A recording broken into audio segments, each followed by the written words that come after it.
IBM and Bon Appetit created in partnership a software program called Chef Watson. Chef Watson is descended from IBM's artificial intelligence project Watson, a system designed to answer questions not just from computer commands but natural human language. It was famously used to compete against and defeat former winners on Jeopardy! The Chef Watson program was fed a database of food and taste profiles and then used to randomly generate recipes. Some of these recipes were tested by a South by Southwest food truck, and further recipes have found their way to Bon Appetit's website and even a good old-fashioned Dead Tree cookbook. Given that I am a big fan of cooking shows, and given that I have hundreds of apps loaded on my iPhone and iPad, I just had to give this a try.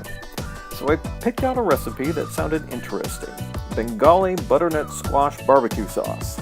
Link down below.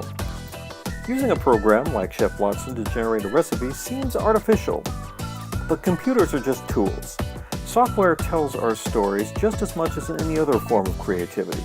Even self-directed software is written by humans to perform tasks of interest to humans.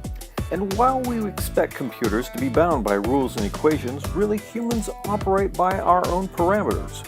We get so used to thinking in specific ways that it becomes difficult to think outside the proverbial box. A program like Chef Watson helps us think about our food in new and interesting ways that we might not have considered.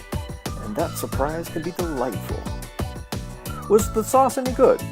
I loved it, though admittedly it was different. It had a sharp, zesty, spicy flavor that I found appealing, though if I ever make it again, I'm adding a touch more chilies for added heat. But it played nice with pork, chicken, and salmon, and went great with French fries. And that's what's important, isn't it? To create something interesting and challenging that nourishes us, both our minds and our bodies. And best of all, to share it.